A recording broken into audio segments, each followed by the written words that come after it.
Doctor, can you talk about nanotechnology a little bit? You touched on that earlier, but what does that entail? How might that exactly work once that science gets developed? Well, nanotechnology is technology done on a very small scale. And there is an engineer working on this now in California, Robert Freitas. And what he's doing is he's actually drawing up the blueprints for how what he refers to as nanobots will work. So for instance, in our body, we have these cells called red blood cells. And we have other cells called white blood cells. Red blood cells, their primary purpose is to circulate throughout our body and to deliver oxygen and to pick up carbon dioxide.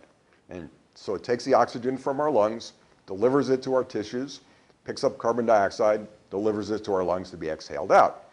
Well, our red blood cells do a pretty good job of that. We couldn't survive without it. But Dr. Freitas has designed nanobiotic red blood cells, which he refers to as respirocytes.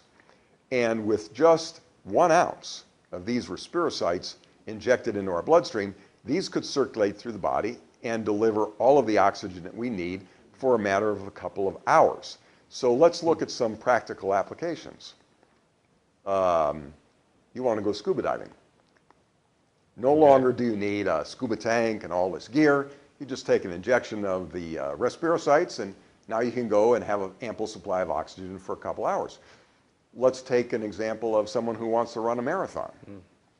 Inject the respirocytes. Now you got plenty of oxygen, and you can run for a long time before you get that cramping in your tissues that you get because they run out of oxygen. Well, these are more frivolous applications. How about something more serious, like a patient has a heart attack?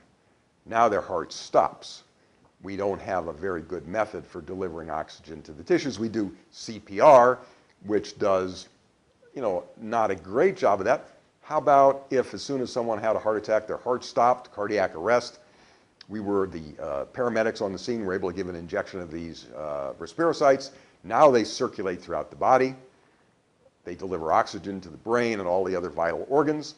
We have enough to last us a couple hours, enough time to take the patient to the hospital, where we can then take a cloned heart made out of their own stem cells to replace the damaged organ, things like that. So in the future, the nanobiotic technologies are extremely exciting.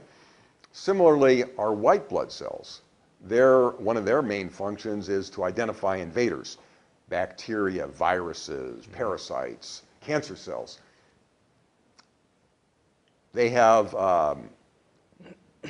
designs for nanobiotic white blood cells, which Dr. Freitas has referred to as microbivores. Well, these devices, they have little tiny lasers in them. They have the ability to detect if there is a virus or a cancer cell, and with its little tiny laser, just zap it. So, and they can be programmed externally. We can say, oh, there's this type of virus in the community, so let's set up this program so it'll destroy these pathogens before they can have a chance to harm us. So, as we can see, there's some very exciting things ahead with the nanotechnology.